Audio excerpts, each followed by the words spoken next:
कि इस बार क्या हमला करने में लाइन क्रॉस कर गए राहुल गांधी?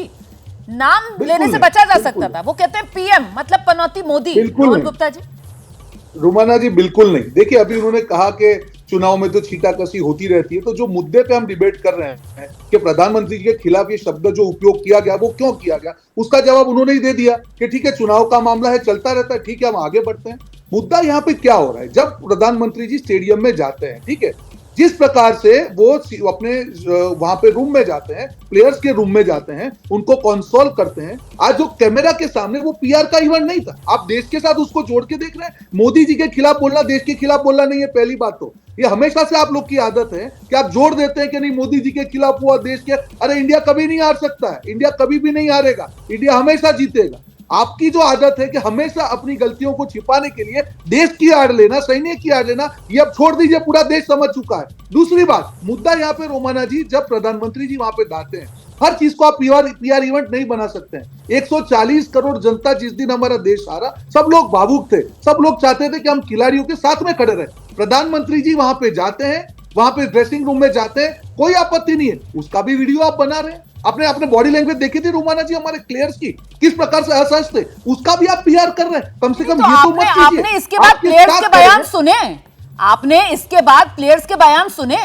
आपको जो पीआर एक्सरसाइज नजर आ रही है, प्लेयर्स ये कह रहे हैं कि साहब हम हारे हुए थे, और ऐसे में अगर देश का प्रधानमंत्री, देश का सबसे बड़ा मुखिया, देश का प्रधान हमारे सामने खड़ा होता है और हमारे कंधे पर आप ही के पास आ रही हूँ, आप ही के पास आ रही हूँ सर, आप ही के पास आ रही हूँ। मेरा सवाल सुन लीजिए, मेरा सवाल सुन लीजिए सर, आपके पास आ रही हूँ, मेरा सवाल सुन लीजिए। ऐसे मत चिल्लाइए, तरीका नहीं है, रोहन जी एक्सपेक्टेड नहीं था। नहीं, आप चिल्ला रहे हैं। रोहन जी प्लीज ऐसे मत बोलिए। आपका तर्क क्या, मैं आपसे तर्क के साथ सवाल पूछ रही हूँ मुझे अलाउ नहीं कर रही है रोमाना जी। नहीं, आप बौखला रहे हैं सर, आप मेरे सवाल से बच रहे हैं। आप सवाल नहीं पूछ रही है रोमाना जी, सवाल पूछ रही हूँ। आप मेरे से हमेशा से डिबेट करती हैं। मैं कभी नहीं हो रहा हूँ, क्योंकि हमेशा से सवाल पूछ रही हूँ। ये तरीका नहीं है सवाल पूछने का। आप सवाल नहीं है ये, आप सवाल नहीं है ये, आप अपना तर्क लगा रही है। मैं तर्क नहीं लगा रही हूँ, मैं तर्क नहीं लगा रही हूँ, मैं सवाल पूछ रही हूँ। आप मेरा सवाल सुनने से क्यों डर रहे हैं? आप मेरा सवाल सुनने से क्यों डर रहे हैं? आप मुझे ये क्लियर कर दीजिए, आप मुझे क्लियर कर दीजिए, आपको दिक्कत किससे है? पनौती क्यों कहा राहुल गांधी ने नरेंद्र मोदी को? स्टेडियम में जब प्लेयर खेल रहे थे, टीम हार गई थी, इस वजह से कह रहे हैं, या फिर ये बाद में जाकर प्लेयर्स का कंधा थपथपा रहे थे, उनकी हिम्मत बढ़ा रहे थे, उनकी हौसला बढ़ा रहे थे? ये कांग्रेस को खल रहा है, बताइए। अब आपने जरा सुन लीजिए रोमाना जी, पहली बात तो मैं आपसे हमेशा से डिबेट करता हूं, मुझे नहीं मालूम है आपका ये नया रूप आज कहां से आ गया, बट ठीक है, बहरहाल आपका नया रूप आया है, शायद 5 बजे का असर है, तो मैं 5 बजे की असर के हिसाब से आपको मैं जवाब दूंगा। अब सुन लीजिए बात को, मेरी बात को सुन लीजिए। आपने कहा पनौती मोदी की बात आपने की जी, मेरी आवाज आ रही है आपको रोमाना जी? आपकी आवाज क्लियर आ रही है सर, आप प्लीज अपनी बात रखिए।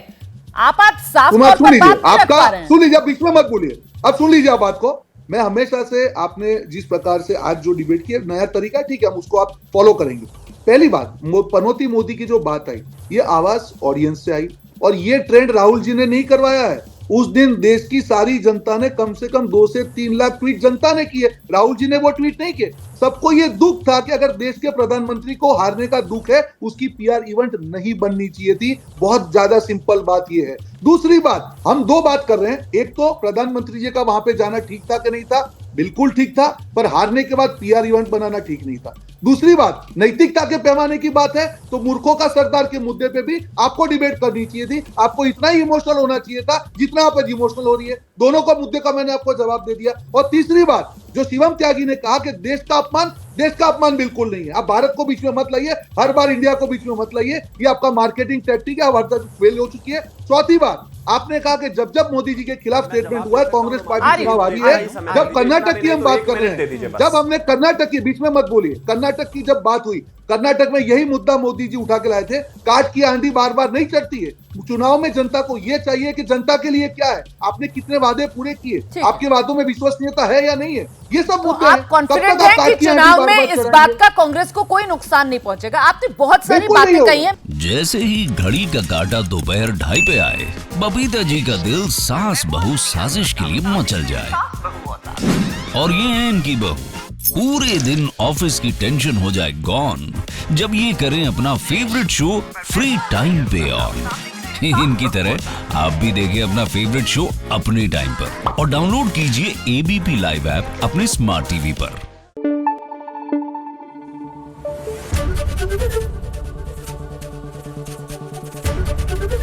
एबीपी न्यूज आपको रखे आगे।